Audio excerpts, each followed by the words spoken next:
March 15th, 1781. A pine forest in North Carolina. British infantry are advancing through smoke toward the 3rd American Line at the Battle of Guilford Courthouse. They have already broken through 2 American positions.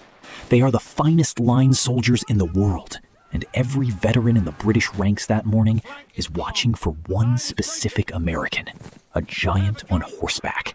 They have orders to kill him on sight. By the end of that afternoon, the giant will have a British bayonet driven through his left thigh and into the body of a dying horse. He will pull the blade out of his own leg and kill the man who put it there. He will not die. He never dies. The British have already tried to kill him at Brandywine, at Stony Point, at Camden. Every time, they have failed. The British know what he looks like. 6'6", roughly 260 pounds in an army where the average soldier was 5'7", dark complexion, foreign accent. He fights with a sword larger than standard issue. He never holds rank above private.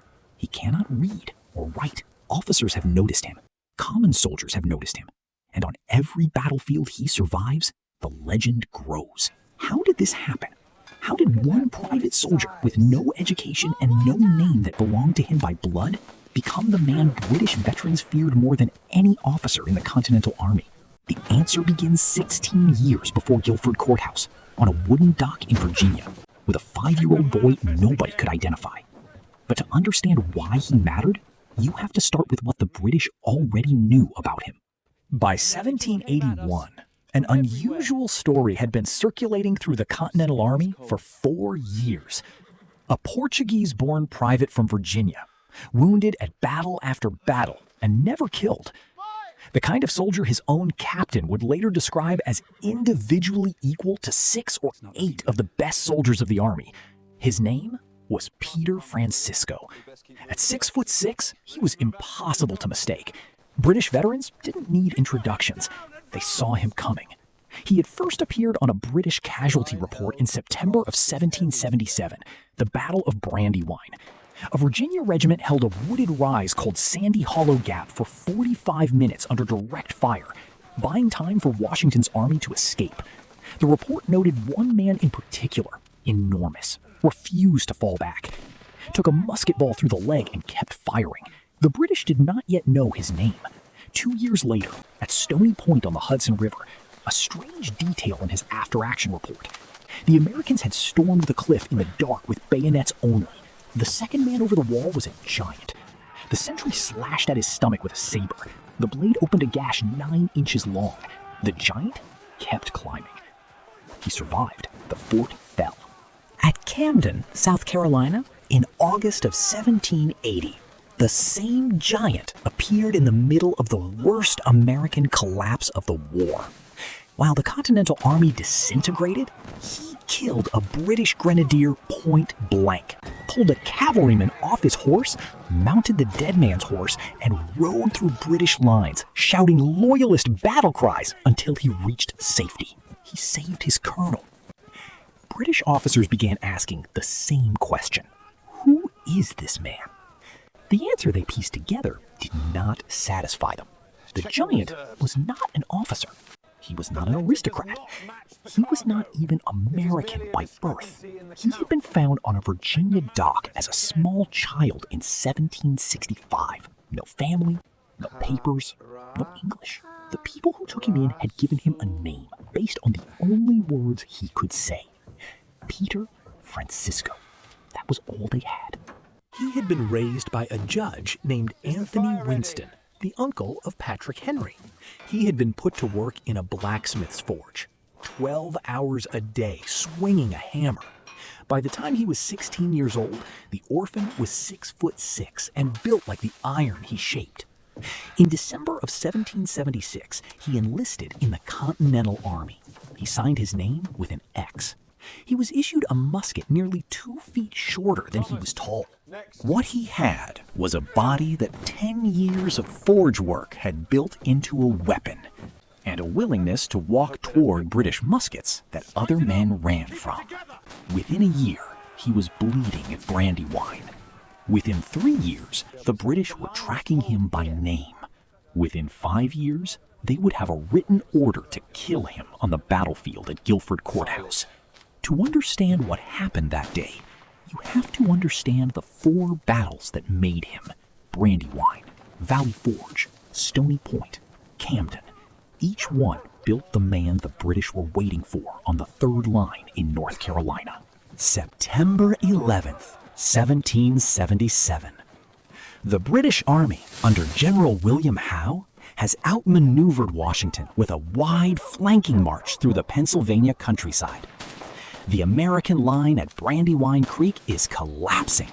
Regiments are pulling back in disorder. If the army breaks here, the revolution may end before winter. Washington needs 45 minutes to organize a retreat. He needs men to stand and die while he gets the army out. The Virginia regiments are ordered to a wooded rise called Sandy Hollow Gap. Their job is simple: hold the position, take the fire, do not run. British regulars advance in disciplined ranks, firing volleys at close range. Americans drop in rows. Among the Virginians, a 17-year-old private stands 6 inches taller than any man around him. A musket ball tears through his left leg. He does not fall back. The Marquis de Lafayette, fighting in the same engagement, takes a ball through his calf that day. Lafayette is 20 years old, French, wealthy, and a major general. The bleeding giant beside him is 16. They are wounded within yards of each other. The British will remember Lafayette by name. They will start remembering the other one by description. Brandywine was a tactical defeat. Washington lost the field, and weeks later, the city of Philadelphia. But the army survived. The men who held Sandy Hollow Gap had bought the time. Francisco was carried off bleeding. He spent weeks in field hospitals, watching surgeons amputate limbs without anesthesia. By December, he was back in formation, marching with what was left of the army into the worst winter the Continental Army would ever see. Valley Forge killed roughly 2,000 American soldiers without a single shot fired. Men froze in their huts. Men starved. Men deserted. Francisco did not desert. He survived the winter on rations smaller than what a child eats today. He also did something the British would later regret. He spent the winter training with a Prussian officer named Baron von Steuben, who was teaching the Continental Army how to fight with the bayonet. Steuben spoke almost no English. He drilled the Americans through interpreters, swearing in German and French at men who had never held a bayonet correctly.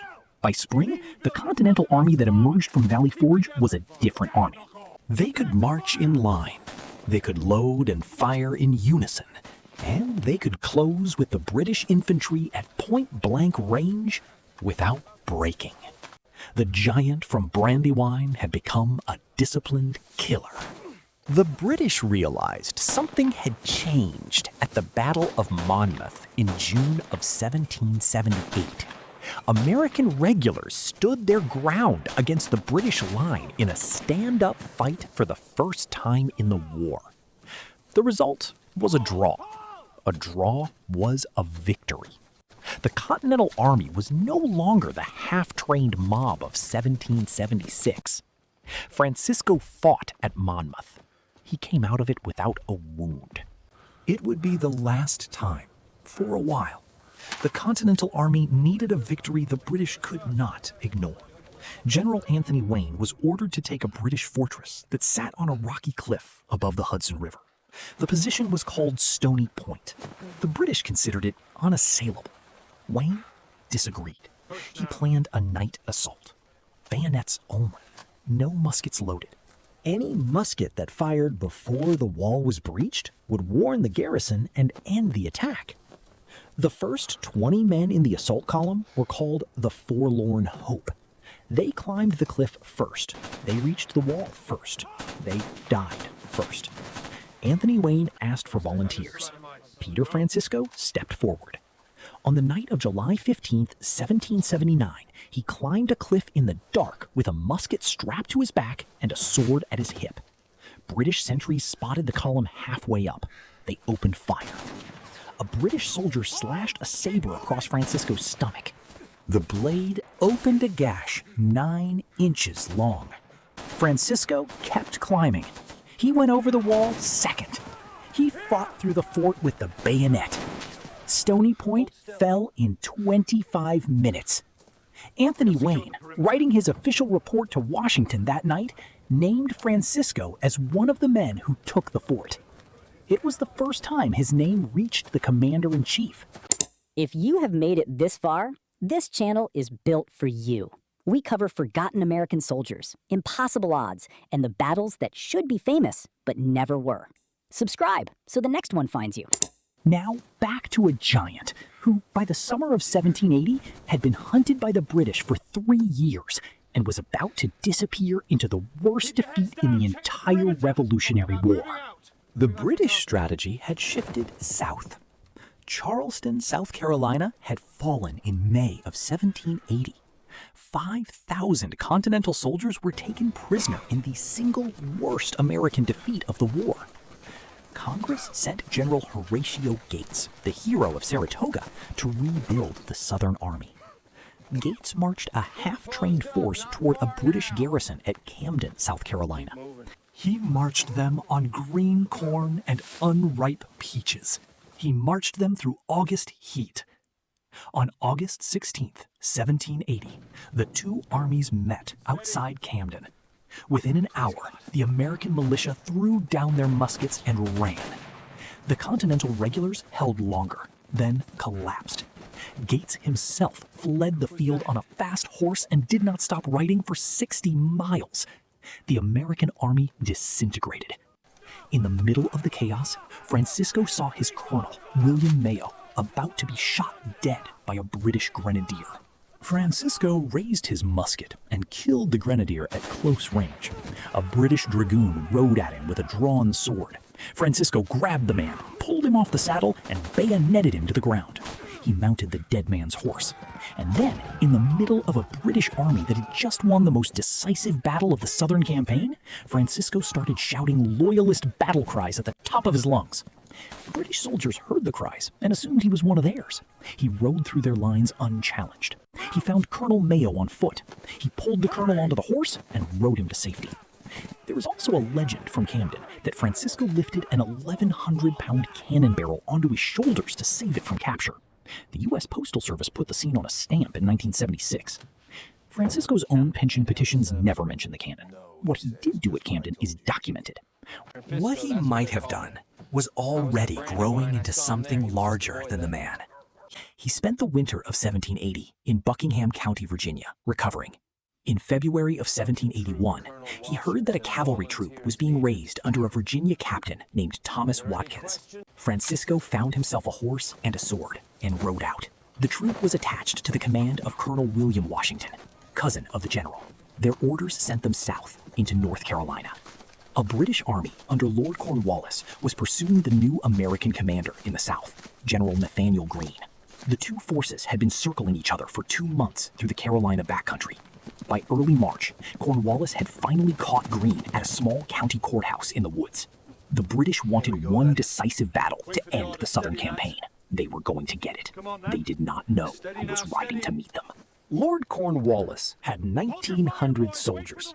They were the finest line infantry in North America, disciplined, drilled, and trained for the bayonet. They had won every major engagement in the South since Charleston. Cornwallis also had a written order he had circulated through his officer corps before the campaign began, a description of the American giant, standing orders to identify him on the battlefield and to kill him. General Nathaniel Greene had 4,400 men. Roughly half were militia who would run at the first bayonet charge. Greene knew this, so he chose his ground and his plan accordingly. On the morning of March 15, 1781, he arranged his army in 3 lines across a wooded ridge near Guilford Courthouse, North Carolina. Each line had a different job. The first 2 lines were expected to break. The first line was North Carolina militia, posted behind a rail fence at the edge of an open meadow. Greene's order to them was the same Daniel Morgan had given at Cowpens 2 months earlier. Fire 2 volleys, then fall back. The British advanced across 400 yards of open ground under rifle fire from American sharpshooters in the trees. When they reached musket range, the North Carolina line opened fire. The volley tore through the British formation. Officers went down. Men dropped in rows. The British returned fire, lowered their bayonets, and charged. The North Carolina militia did exactly what Greene had told them to do. They fired their second volley, and they ran.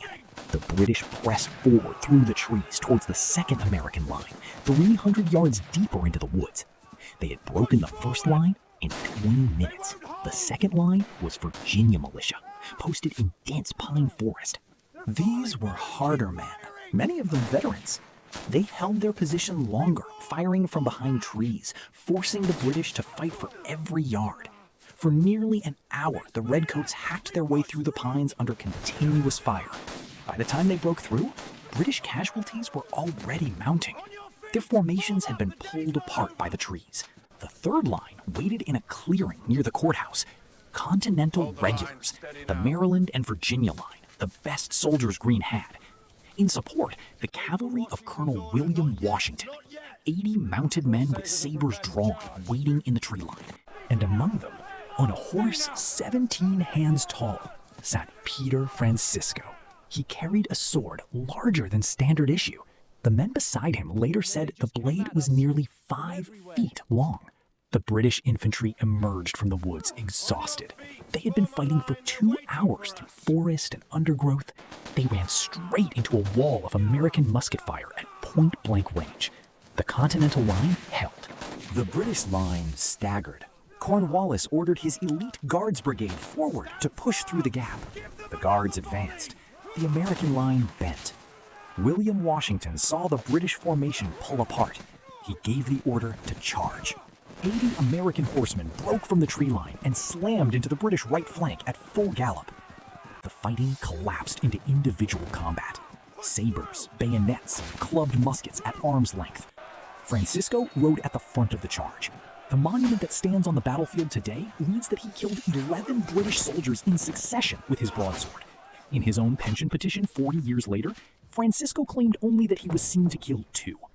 The truth not disputed is that Francisco was at the center of the fighting, that he killed multiple British soldiers in close combat, and that British veterans recognized him in the melee and tried to bring him down. They had been hunting him for 4 years. Now he was within reach. A British guardsman closed with him on foot and drove a bayonet into his left thigh.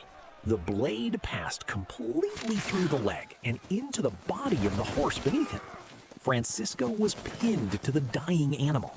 The British soldier turned to pull a pistol. Francisco reached down, gripped the bayonet, and pulled it out of his own thigh.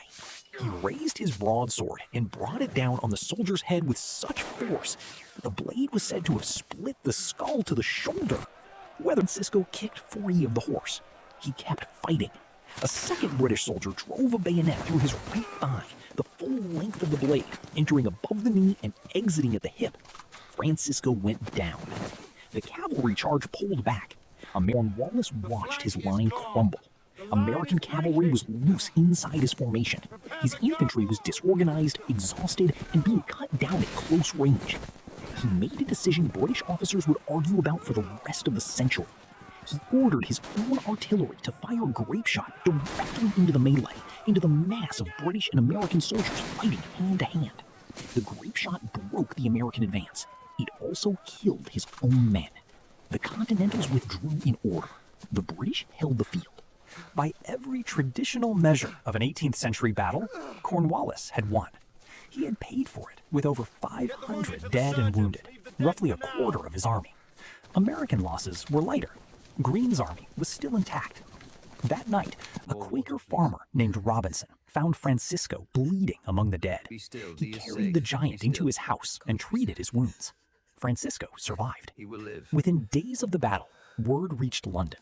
Cornwallis wrote home to the British government with a sentence that would outlast the war. Another such victory, he said, would ruin the British army. He could not continue the Southern campaign. He abandoned North Carolina.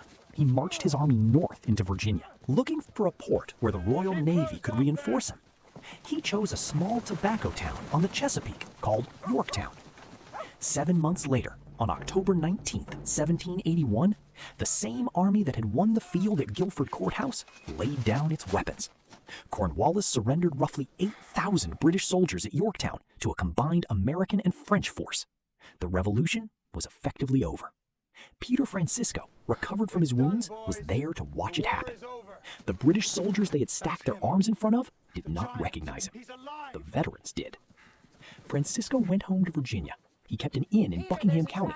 He learned to read alongside children at a country school. He eventually became Sergeant at Arms of the Virginia Senate, where he served until his death in January of 1831. He was 70 years old. He was buried with full military honors in Richmond.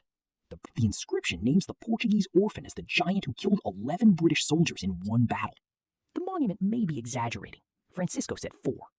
If this is the kind of story you want more of, subscribe. We have a list this long. Drop a comment with the number you believe, 11 or 4. The next Forgotten American is already queued up. Thank you for watching.